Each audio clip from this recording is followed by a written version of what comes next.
The power of yet.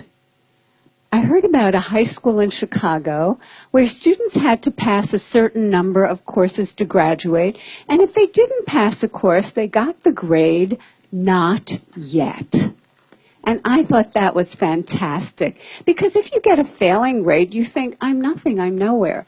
But if you get the grade not yet, you understand that you're on a learning curve. It gives you a path into the future. Not yet also gave me insight into a critical event early in my career, a real turning point. I wanted to see how children coped with challenge and difficulty. So I gave 10-year-olds problems that were slightly too hard for them. Some of them reacted in a shockingly positive way. They said things like, I love a challenge, or, you know, I was hoping this would be informative. They understood that their abilities could be developed. They had what I call a growth mindset. But other students felt it was tragic, catastrophic.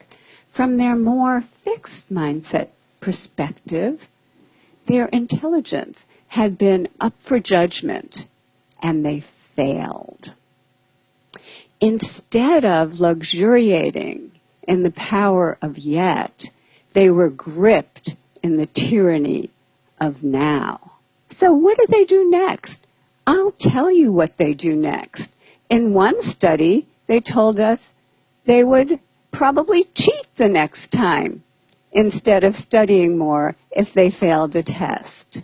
In another study, after a failure, they looked for someone who did worse than they did so they could feel really good about themselves. And in study after study, they have run from difficulty.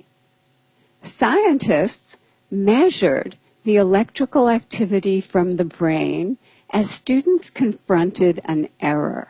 On the left, you see the fixed mindset students. There's hardly any activity. They run from the error. They don't engage with it. But on the right, you have the students with the growth mindset, the idea that abilities can be developed. They engage deeply. Their brain is on fire with yet. They engage deeply. They process the error. They learn from it, and they correct it. How are we raising our children? Are we raising them for now instead of yet?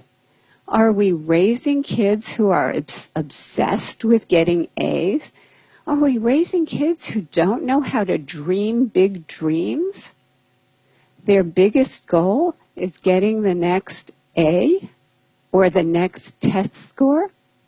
And are they carrying this need for constant validation with them into their future lives?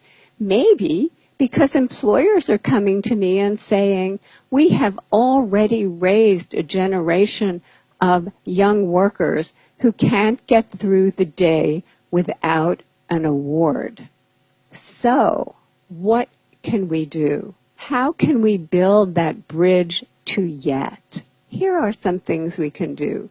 First of all, we can praise wisely, not praising intelligence or talent. That has failed. Don't do that anymore, but praising the process that kids engage in. Their effort, their strategies, their focus, their perseverance, their improvement.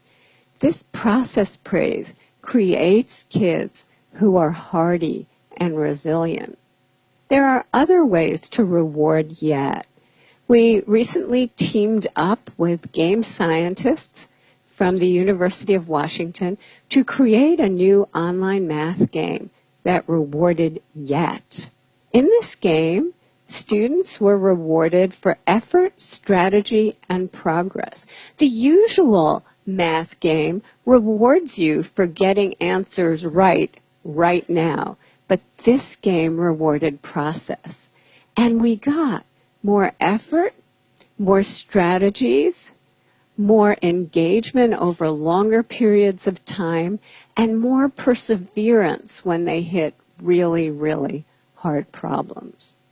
Just the words yet or not yet, we're finding, give kids greater confidence, give them a path into the future that creates greater persistence. And we can actually change students' mindsets. In one study, we taught them that every time they push out of their comfort zone to learn something new and difficult, the neurons in their brain can form new, stronger connections, and over time, they can get smarter. Look what happened. In this study, students who were not taught this growth mindset continued to show declining grades over this difficult school transition. But those who were taught this lesson showed a sharp rebound in their grades. We have shown this now, this kind of improvement, with thousands and thousands of kids, especially struggling students. So let's talk about equality. In our country, there are groups of students who chronically underperform. For example, children in inner cities or children on Native American reservations. And they've done so poorly for so long that many people think it's inevitable. But when educators create growth mindset classrooms steeped in yet, equality happens. And here are just a few examples. In 1 year, a kindergarten class in Harlem, New York, scored in the 95th percentile on the National Achievement Test. Many of those kids could not hold a pencil when they arrived at school. In 1 year, fourth grade students in the South Bronx, way behind, became the #1 fourth grade class in the state of New York on the state math test. In a year to a year and a half, Native American students in a school on a reservation went from the bottom of their district to the top. And that district included affluent sections of Seattle. So the Native kids outdid the Microsoft kids. This happened because the meaning of effort and difficulty were transformed.